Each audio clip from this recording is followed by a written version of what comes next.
आज है 26 जनवरी 2026 दिन सोमवार। आप सभी को गणतंत्र दिवस की हार्दिक शुभकामनाएं। Welcome back to clean news UP. चलिए देखते हैं उत्तर प्रदेश की 25 फटाफट बड़ी खबरों को। गणतंत्र दिवस पर गोरखपुर को सीएम योगी का तोहफा, कल्याण मंडपम का लोकार्पण। गणतंत्र दिवस के अवसर पर मुख्यमंत्री योगी आदित्यनाथ गोरखपुर को बड़ी सौगात देने जा रहे हैं। आज सोमवार को ये वार्ड 22 तुलसीराम पश्चिम के जंगल तुलसीराम बिछिया में नवनिर्मित कल्याण मंडपम का लोकार्पण करेंगे। इस कल्याण मंडपम में जरूरतमंद परिवारों को मांगलिक अवसरों पर मैरिज हाउस जैसी सुविधाएं मिलेंगी। इसके साथ ही वार्ड नंबर 7 महादेव झारखंडी और वार्ड 2 बाबा राघव दास के सेमरा में करीब 2.5 करोड़ रुपए की लागत से बनने वाले कन्वेंशन सेंटर का शिलान्यास भी किया जाएगा। उपकार महानिदेशक ने गेहूं शोध परियोजना का किया निरीक्षण, किसानों को मिलेगी गर्मी से राहत। उत्तर प्रदेश कृषि अनुसंधान परिषद के महानिदेशक डॉक्टर संजय सिंह ने कृषि विश्वविद्यालय के शोध प्रक्षेत्र का दौरा किया। इस दौरान उन्होंने उपकार द्वारा वित्त पोषित विभिन्न शोध परियोजनाओं का निरीक्षण किया। खासतौर पर गेहूं पर बढ़ते तापमान के प्रभाव को लेकर चल रही शोध परियोजना की प्रगति की जानकारी ली। परियोजनाओं के मुख्य अन्वेषक डॉक्टर आलोक कुमार सिंह से चर्चा करते हुए उन्होंने जलवायु परिवर्तन के कारण फसल उत्पादकता पर पड़ने वाले असर और उससे निपटने के उपायों पर जोर दिया। यूपीएचसी में शुरू होंगे पॉलीक्लिनिक, शहरी मरीजों को मिलेगी विशेष इलाज की सुविधा। शहरी क्षेत्र के मरीजों के लिए राहत भरी खबर है। अब अर्बन प्राथमिक स्वास्थ्य केंद्रों में पॉलीक्लिनिक की शुरुआत होने जा रही है। इसका उद्देश्य शहरी लोगों को एक ही छत के नीचे विशेषज्ञ चिकित्सकों की ओपीडी, जांच और दवाओं की सुविधा उपलब्ध कराना है। स्वास्थ्य विभाग की ओर से इसके लिए निजी विशेषज्ञ डॉक्टर्स की नियुक्ति का प्रस्ताव जिलाधिकारी को भेजा गया था, जिसे मंजूरी मिल गई है। मानव संपदा पोर्टल पर संपत्ति विवरण न देने वाले पुलिसकर्मियों का वेतन रुकेगा। उत्तर प्रदेश पुलिस महकमे में सख्ती के संकेत मिल गए हैं। डीजीपी मुख्यालय ने निर्देश जारी करते हुए साफ कर दिया कि जो पुलिसकर्मी 31 जनवरी तक मानव संपदा पोर्टल पर अपनी चल अचल संपत्ति का पूरा विवरण अपलोड नहीं करेंगे, उनका जनवरी माह का वेतन रोक दिया जाएगा। विभाग के अनुसार अब तक करीब 42% पुलिसकर्मियों ने संपत्ति का ब्यौरा ऑनलाइन दर्ज नहीं किया। आदेश के बाद पुलिस विभाग में हड़कंप मचा हुआ है। केजीएमयू में लिवर प्रेशर माप की शुरुआत, गंभीर मरीजों के इलाज में क्रांतिकारी बदलाव। किंग जॉर्ज मेडिकल यूनिवर्सिटी ने लीवर रोगों के इलाज में एक बड़ी पहल की है। अब केजीएमयू में लिवर प्रेशर मापने की आधुनिक और वैज्ञानिक तकनीक शुरू की गई। इस प्रक्रिया से गंभीर लिवर मरीजों के इलाज को और अधिक सटीक बनाया जा सकेगा। नई तकनीक की मदद से अब दवाओं की डोज मरीज के लिवर प्रेशर के अनुसार तय होगी, जिससे इलाज अधिक प्रभावी और सुरक्षित होगा। 2027 से पहले सियासी संग्राम, भाजपा सपा कांग्रेस में गुटबाजी से संगठन में दरार। 2027 के विधानसभा चुनाव से पहले प्रदेश की राजनीति में अंदरूनी कलह खुलकर सामने आई। भाजपा, समाजवादी पार्टी और कांग्रेस तीनों ही दलों में आपसी खींचतान तेज हो गई। खुद को आगे साबित करने की होड़ में नेताओं ने गुट बना लिए। लोकसभा और विधानसभा टिकट को लेकर शुरू हुआ विवाद अब संगठन की जड़ों तक पहुंचता दिख रहा है।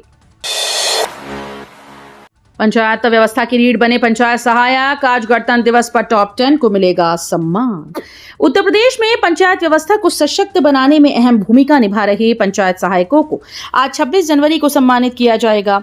पंचायतों की आय बढ़ाने में उत्कृष्ट कार्य करने वाले प्रदेश के टॉप 10 पंचायत सहायकों को गणतंत्र दिवस के अवसर पर पुरस्कार दिया जाएगा। पंचायत सहायक ग्राम सचिवालय में प्रशासनिक, वित्तीय और तकनीकी जिम्मेदारियां निभाते हैं। सरकारी योजनाओं की डेटा एंट्री, पंचायत रिकॉर्ड का रखरखाव, बैंकिंग सेवाएं, जनसेवा केंद्र का संचालन और ग्राम सभा से जुड़े कार्यों में उनका योगदान सराहनीय रहा है। यूपी में 39 बोतल बंद पानी के ब्रांड प्रतिबंधित, स्वास्थ्य के लिए पाए गए खतरनाक। उत्तर प्रदेश में खाद्य और औषधि प्रशासन विभाग ने बड़ी कार्रवाई करते हुए बोतल बंद पानी की 39 कंपनीज के उत्पादों पर प्रतिबंध लगा दिया है। इन ब्रांड के पानी की बिक्री और सप्लाई पर तत्काल रोक लगा दी गई। एफएसडी आयुक्त डॉक्टर रोशन जैकब के आदेश के अनुसार जांच में इन कंपनीज का पानी पीने योग्य नहीं पाया गया। विभाग का कहना है कि इस पानी के सेवन से लोगों के स्वास्थ्य पर गंभीर प्रतिकूल प्रभाव पड़ सकता है। बरेली में नोटिस वाले मतदाताओं को राहत, अब प्रतिनिधि के जरिए भी दे सकेंगे जवाब। बरेली जिले के मतदाताओं के लिए राहत भरी खबर है। विशेष गहन पुनरीक्षण अभियान के दौरान नो मैपिंग पाए गए करीब 2,20,000 मतदाताओं को नोटिस का जवाब देने के लिए व्यक्तिगत रूप से उपस्थित होने की बाध्यता नहीं होगी। अब मतदाता अपनी ओर से किसी अधिकृत व्यक्ति के माध्यम से भी जवाब दे पाएंगे। आज 26 जनवरी को अवकाश है, जबकि 27 जनवरी से जिले में ये व्यवस्था लागू करने का दावा किया गया है। रामपुर रोड से हटेंगे अवैध कब्जे, 26 जनवरी के बाद नगर निगम की सख्त कार्रवाई।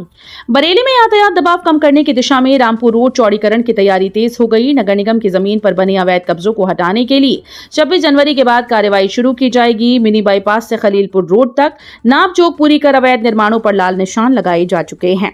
झुमका चौराहे तक बची नापजोक भी जल्द पूरी कर ली जाएगी। शंकराचार्य स्वामी अविमुक्तेश्वरानंद का धरना 8वें दिन भी जारी। इलाहाबाद विश्वविद्यालय छात्रों ने किया समर्थन। उत्तरामनाय ज्योतिषा पीठाधीश्वर जगत गुरु शंकराचार्य स्वामी अविमुक्तेश्वरानंद सरस्वती का धरना 8वें दिन भी जारी है। माघ मेले में त्रिवेणी मार्ग स्थित अपने शिविर के सामने वो लगातार धरने पर बैठे हुए हैं। माघ मेले में त्रिवेणी मार्ग स्थित धरने पर शिविर में लगातार धरने पर हैं। उनके समर्थन में बड़ी संख्या में साधु संत और विभिन्न राजनीतिक दलों के लोग पहुंच रहे हैं।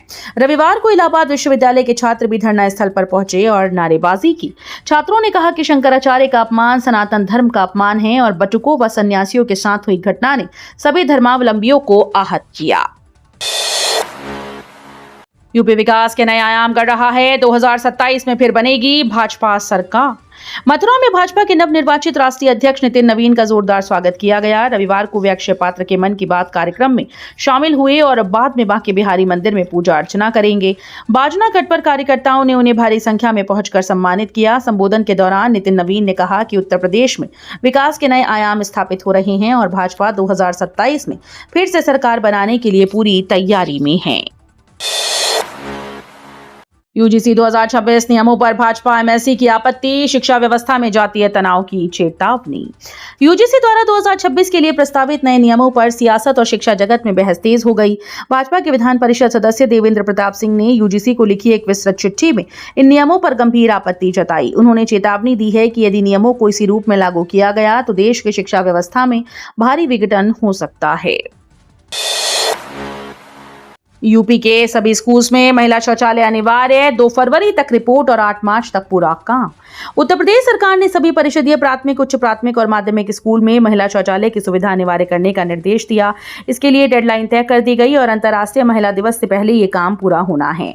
अपर मुख्य सचिव बेसिक व माध्यमिक शिक्षा पाठ सारथी सेन शर्मा ने सभी जिलों की डीवीआई और बेसिक शिक्षा अधिकारियों को समय पर कार्य पूरा करने के निर्देश दिए। साथ ही शिक्षा विभाग ने ऑपरेशन कायाकल्प, निपुण मिशन, समग्र शिक्षा योजना और पीएम श्री जैसी योजनाओं को सभी स्कूल में लागू करने के लिए 2 फरवरी तक डीएम कमिश्नर से रिपोर्ट मांगी।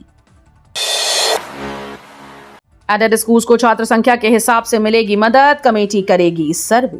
उत्तर प्रदेश में जर्जर स्थिति में पड़े अशासकीय सहायता प्राप्त माध्यमिक स्कूल्स को अब छात्र संख्या के अनुसार वित्तीय मदद दी जाएगी। प्रोजेक्ट अलंकार के तहत नियमों में बदलाव कर मदद की राशि 25 लाख से लेकर 1.25 करोड़ रुपए तक तय की गई। अब तक 75 साल पुराने स्कूल को ही सहायता मिलती थी, लेकिन अब 14 अक्टूबर 1986 तक 40 वर्ष पुराने जर्जर विद्यालयों को भी मदद का लाभ मिलेगा। गोरक्षनगरी में पहली बार रामकथा सुनाएंगे राजन महाराज। 20,000 लोगों के बैठने की व्यवस्था। गुरु गोरक्षनाथ के नगर गोरखपुर में पहली बार कथावाचक राजन महाराज रामकथा सुनाने जा रहे हैं।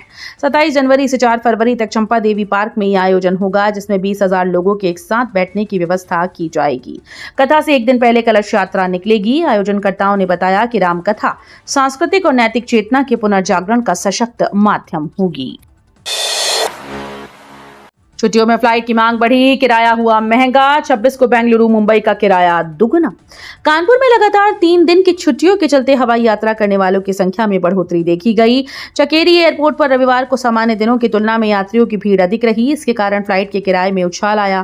खासकर 26 जनवरी गणतंत्र दिवस की छुट्टी के कारण लोग छुट्टियों का लाभ उठाकर बेंगलुरु, मुंबई जैसे शहरों की यात्रा कर रहे हैं।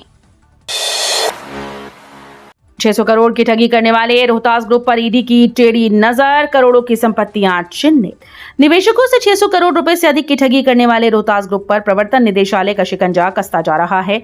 ईडी ने मनी लॉन्ड्रिंग का उत्तराखंड में मामला दर्ज कर नोएडा, दिल्ली और उत्तराखंड ग्रुप की कई करोड़ की संपत्तियों को चिन्हित किया है। आरोप है कि कंपनी ने निवेशकों को फ्लैट देने का झांसा देकर पैसे लिए, लेकिन न फ्लैट दिए और न ही रकम लौटाई। गणतंत्र दिवस पर प्रदेश में रहेगा अवकाश, शराब की दुकानें भी बंद। गणतंत्र दिवस के अवसर पर प्रदेश के सभी कार्यालयों में आज सोमवार को अवकाश रहेगा। इसी के साथ प्रदेश में शराब की दुकानों पर भी बंदी रहेगी। इस अवसर पर स्कूल, सरकारी इमारतों, जिला मुख्यालयों में प्रमुख अधिकारी झंडारोहण करेंगे। स्कूल्स में सुबह प्रभात फेरी निकाली जाएगी और सांस्कृतिक कार्यक्रमों का आयोजन भी किया जाएगा। पूरे प्रदेश में राष्ट्रभक्ति का माहौल देखने को मिलेगा। गणतंत्र दिवस पर यूपी पुलिस के 18 जवान होंगे राष्ट्रपति पदक से सम्मानित। आज गणतंत्र दिवस के अवसर पर उत्तर प्रदेश पुलिस के कुल 90 पुलिसकर्मियों को राष्ट्रपति पदक से सम्मानित किया जाएगा। इसके लिए 18 पुलिसकर्मियों को वीरता के लिए राष्ट्रपति पदक मिलेगा। वहीं विशिष्ट सेवा के लिए 4 और सराहनीय सेवा के लिए 68 पुलिसकर्मियों को राष्ट्रपति पदक से सम्मानित किया जाएगा। शिवपाल का दावा, 2027 चुनाव समाजवादियों और समाजघातियों के बीच यूपी में लूट तंत्र चरम पर। लखनऊ में सपा के राष्ट्रीय महासचिव शिवपाल सिंह यादव ने कहा कि उत्तर प्रदेश में लूट तंत्र चरम पर है और सनातन धर्म व संतों का लगातार अपमान हो रहा है। उन्होंने जोर देकर कहा कि 2027 का विधानसभा चुनाव समाजवादियों और समाजघातियों के बीच होगा। शिवपाल सिंह यादव ये बात अपने जन्मदिन के अवसर पर आयोजित कार्यक्रम में बोल रही थी। गणतंत्र दिवस पर मौलाना रजवी का संदेश, मदरसों में संविधान की शिक्षा अनिवार्य हो। बरेली में मदरसा जामिया तुस सुवालिहात में गणतंत्र दिवस की पूर्व संध्या पर आयोजित कार्यक्रम में मौलाना शहाबुद्दीन रजवी बरेलवी ने संविधान को देश की एकता और अखंडता की नींव बताया। उन्होंने कहा कि गणतंत्र दिवस सभी नागरिकों के लिए उत्सव का दिन है और ये अल्पसंख्यक बहुसंख्यक दोनों के लिए बड़ी नेमत है। इस बार होली रमजान का संगम, 31 साल बाद फिर होगा ये संयोग। इस साल लगातार तीसरी बार होली का त्योहार रमजान के बीच मनाया जाएगा। बीत गुलाल के संग रमजान के पावन माह में खिलेंगे और ऐसा संगम 31 साल बाद फिर से होगा। 2026 के बाद अगली बार ये मौका 2057 में मिलेगा। इसका कारण है इस्लामिक कैलेंडर का 33 साल का मौसमी चक्र, जिसमें सर्दी, गर्मी और बरसात के मौसम बदलते रहते हैं। इस तरह 33 साल की अवधि में इस्लामिक त्योहार सभी मौसमों से होकर गुजरते हैं। बॉर्डर 2 में जाति सूचक भाषा का आरोप, निर्माता, निर्देशक व कलाकारों पर केस दर्ज करने की मांग।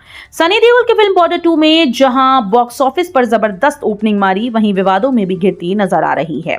बहुजन जनता दल खोड़ावल के राष्ट्रीय अध्यक्ष अतुल खोड़ावल ने फिल्म में कथित जाति सूचक और अपमानजनक शब्दों के प्रयोग को लेकर निर्माता, निर्देशक और कलाकारों के खिलाफ रिपोर्ट दर्ज कराने की मांग की। परतापुर थाने में तहरीर देते हुए उन्होंने आरोप लगाया कि फिल्म में करीब 27 मिनट 37 सेकंड तक सैनिकों की बातचीत के दौरान आपत्तिजनक भाषा का इस्तेमाल हुआ, जिससे समाज की भावनाएं आहत हुई हैं।